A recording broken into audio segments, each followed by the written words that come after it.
Okay, this video has been a long time coming. Every time I see something related to this topic, I feel like a slice of my soul dies. I need to take action before it's completely gone. I should note where I'm coming from here though. I'm not a connoisseur of frame rate in gaming. I can't casually identify frame rates above 30. And I don't want to, since it would actively hamper my ability to play a lot of games on console. In other words, I'm going into this topic from a pretty casual angle, but even I know the value of 60 FPS.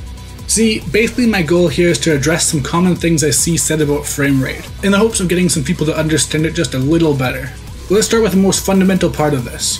How does animation work? The concept is pretty basic. I'm sure a lot of you already know, but all it is showing you a series of images so quickly that your brain assumes it's movement. There's a classic myth about the eye only being able to see a certain frame rate, but the reality is the eye doesn't see in frames.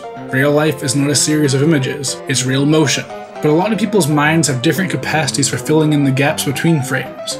That's why some people can handle low frame rate games and some can't, and why some people don't like how 60 frames per second looks. Some people, even at super high frame rates, can pick out individual images, while I've known some people who've experienced eye strain from looking at high frame rate gameplay.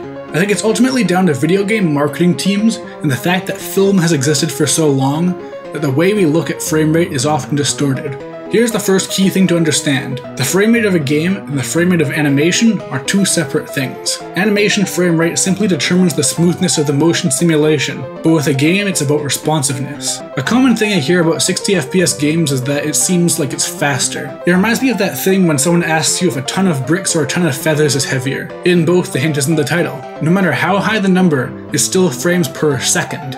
Because of this, higher frame rates in games will lead to smoother feeling gameplay, though with both gameplay and animation, the higher you go, the greater the diminishing returns. This is the benefit of highly action-oriented games. But even slow-paced games like the turn-based Final Fantasy VII has its menus running at 60 frames, despite the rest of the game running at a significantly lower rate. Meanwhile, you don't need a lot of frames to make an animation. There's a reason why 12 and 24 FPS are standards on TV. While 60 FPS is obviously smoother, it doesn't have the practical benefit of a game, and it's also prohibitively expensive when it comes to 2D animation, and looks strange in many cases with 3D animation and live-action film. A low frame rate allows things to be masked in order to present the best viewing angle to the audience. Once a person argued to me that it's unfair to ask indie game devs to make their games run at 60 FPS, because it doubles their workload. That's not true. 60 frames per second has never meant 60 frames of unique animation per second. That's unfeasible when it comes to 2D animation in games, especially back when they're working on megabytes or even kilobytes of memory. And 3D animation involves moving segments from one place to another, which makes adding extra frames relatively simple. That's why it's fascinating to me to see people who vehemently argue about frame rate. Often it's the people who argue that gameplay is the most important part of a game that think that high frame rate is for graphics whores. Meanwhile, many people who say that games need to run at 60 frames per second minimum only say so because they think it looks better. When it comes to frame rate, a lot of people are very misguided. A game running at 60 will always play better, but a high number of frames in animation does not guarantee it will look better. There are plenty of old 2D games that ran at 60 FPS, and the games that arguably benefit the most from high frame rate, fighting games, pretty much never have silky smooth 60 FPS animation. Really, the war on frame rate is just companies trying to make it acceptable to sacrifice gameplay for the sake of pretty graphics, so they can turn and sell those pretty graphics to people with pretty trailers.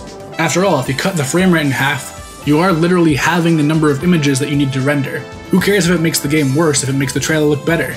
And one last thing, it's not a problem if you enjoy a game that runs at 30. Nor are most people condemning a game when they say that it runs at 30. It's just important to understand that a great game running at 30 FPS will always, without exception, be better at 60.